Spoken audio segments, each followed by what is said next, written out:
This video is going to be your complete guide for how to decline orders as a DoorDash Dasher, and I've compiled this list after driving for DoorDash, Uber Eats, Grubhub, Amazon restaurants when that was a thing, Postmates before they got acquired, in different marketplaces, talking with hundreds if not thousands of Dashers like you. And in this video, I have 10 basically guaranteed scenarios that you're gonna run into as a Dasher, including some scenarios from Dashers like you. Number one, just to get the basics out of the way here, but I wouldn't accept anything that's really $1.20 paid up per mile or less. I mean, $1.50 is okay, and our channel goal is $1.75 paid up per mile.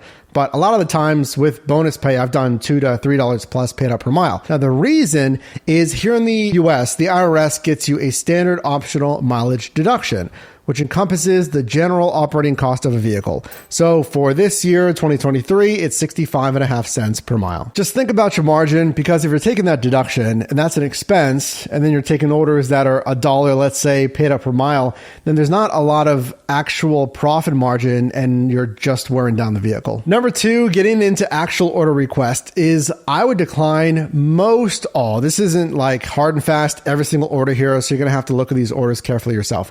But high count grocery runs, because there's regular shop and deliver like CVS, Walgreens, Rite Aid, and they're going to be what, 3, 4, 6 items or so. But if you're doing what I think we're going to see more of in 2023, these grocery runs, I've seen them here at Target in Pittsburgh, but what if it's 20, 30, 40 plus items? Because yeah, you got to park, go into the store, and then if there's any, and it's going to happen, you're going to have items out of stock. You're going to have to contact the customer, call or text, wait, see what they say. If you continue shopping, you're going to have to circle back and then imagine if there's 2, 3 or more items out of stock. Number three that I've got burned on as a driver multiple times, but I kept giving them second chances for some reason. That is the long wait nightmares. And it's doubly as bad if it's a stacked order. So I'm telling you, as you're going to drive, you're going to learn which restaurants are on the ball and which have made you wait for a lot of different reasons. Excuses, long queues for customer orders, whatever it is, staffing, right?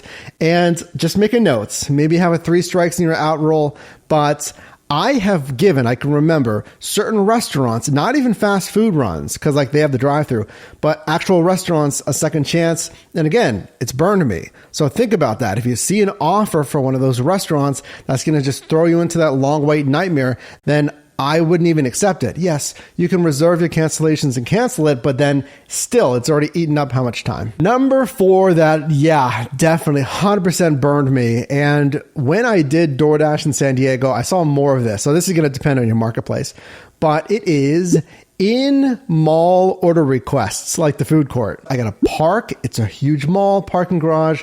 Walk to the mall entrance, walk into the mall. It's going to be a big mall. I got to walk to the food court, get the order, and then just go straight back. It's going to take how much extra time? And at the time, I felt like, okay, it wasn't that bad, right? I just got to go to the food court. I mean, unless the restaurant is on the outside of the mall. I've had that. You know, those restaurants where the entrance is on right on the outside by the parking lot. So I've done those. I'm more favorable of those, but the deep in the mall food courts, you might want to decline it. Number five, I'm calling the double negative stacked restaurant. This is similar to the wait times, but it goes a little bit deeper. So if you have a stacked order, that's 2 or more assignments for you, a driver, then if there's something bad about that restaurant, it can be awful parking. And you kind of don't think about that. Like parking, navigating, like that mall example even. I got to pull in, got to go to the garage, whatever. Okay, there's that. There is mistakes with the order. Like, oh, we forgot the order. I've had that as well, where we don't have it in our system.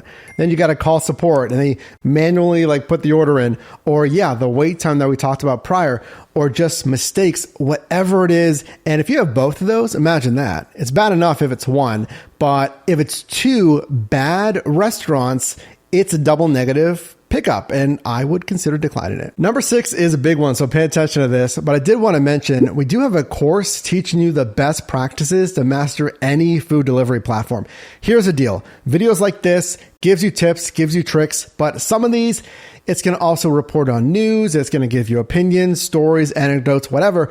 But if your time is pressed, if you have a lot of things going on, and you just want to learn the best practices of how to do this stuff, take our course. It's called Mastering Delivery, link down below. And new, we also have spreadsheets to actually document your numbers here to see if you're actually making money, if it's actually worth it. Hours, apps, the earnings per hour, the tips, frequency of tips, average tip, etc. A lot of that is auto-calculated, which is super helpful. You don't got to do it yourself. That's also available at yourdrivermike.com. Number 6 is the no man's land positioning. Look, positioning is so important. It's number 1, looking at the dollars to mile ratio. How much am I getting paid for the miles driven that we commented in number 1? That's the basics, right? And all this other stuff. But I feel like positioning gets ignored. So yes, and I've seen this with new dashers. I actually rode with my friend Jess on one of our first dashing shifts. And sometimes the money can look really good, but if it's ending way out in a zone 20 minutes, 25 minutes away from any power strip, those areas that are really dense with restaurants, you're going to be doing a lot more driving or you're going to be waiting a lot longer in between requests because you're stuck out in no man's land. So I asked you to give me some examples of times when you decline as a dasher that weren't just low pay. So this response from Magic Toast 15 reads, I want to avoid the restaurants. It'll take me to a bad part of town. I'm driving in the opposite direction, or I would have to get into a lane that is difficult, impossible to get into from where I'm at. Taking you to a bad part of town. So safety is number 1. We talked about this when we've had Jess on for videos, but I've delivered here in Pittsburgh and really in San Diego to most every single part of the marketplace. I was a little bit less stringent than I would be with a rideshare going into certain areas. But I could certainly imagine, if you're doing this at nights, especially, and you're by yourself, then 100%. If you get a request and positioning, like we just talked about, if it's taking you into a zone that you're not comfortable with. Or if you're driving in the opposite direction, I've certainly had that. And imagine the pay's decent, like it is close to $1.75 or even $2 a mile, then I've declined runs simply for this. It's like, well, I'm already on the parkway. I'm already headed back into a busy zone. Because here's the thing, if you take a request that's kind of on the fringe of your favorite area, then the next request might pull you even further away. Road Tripping Drone said a grand opening of a restaurant. And this is great. This is why I ask you. I'm just one person here. We're a team. So please subscribe so we can learn from each other and I can read your comments and your questions to this video down below. But I didn't even think of this. The grand opening of a restaurant. Why? Because listen, if they're trying to get their bearings, like staffing, they're hopefully full staffed, you would imagine, for a grand opening. But still, if it is a highly anticipated grand opening, I don't know, Cheesecake Factory, whatever, anything, local restaurant or chain, it doesn't really matter. If there's a lot of demand behind it, it's going to be nuts. It's going to be crazy. Plus, if there's tough parking as well, it can really compile there. This is another guaranteed thing you're going to have happen. It's the late night drive-through only runs. I make the same example of the Taco Bell that is over here in the north side by the casino. There is not much other fast food, like just anything in general out there after a certain hours. And of course, what happens, these lobbies close. Wendy's, there's one in Bloomfield here in Pittsburgh, same kind of thing. It's when those lobbies close and they become the late night drive-through only spots you will be sitting, you're going to be sitting in there for like 20, 25 minutes. And number 10, let's go back to you again. So this time, Pamela comments, too much traffic / event in the region, fast food places, restaurants with a history of making the driver wait a long time. We commented on that last part a bit, but that first part I wanted to highlight, too much traffic or event in the region.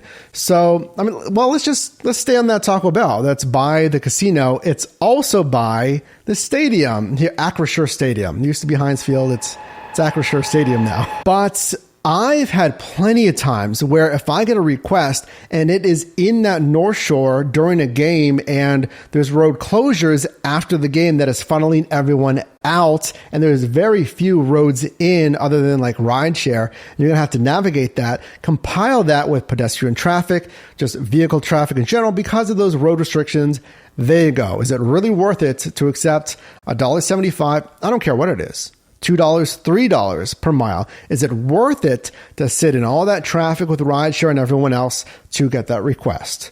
Now, I'm just going to throw this in there, but if you are doing rideshare, then you're probably going to make more money than food delivery. That's a bonus tip for you, that during those big events, again, the rideshare might make you a little bit more. All 10 of these scenarios you're going to have to deal with. So again, if you see something like this, it's not like 100% you're going to have to decline it. I just want you to really think about this and weigh those pros and cons, especially if you're new versus just like auto accepting everything. If you got value in this video, drop a like. You can also click or tap the screen here for my newest video, as well as video recommended for you, and I'll see you in the next one.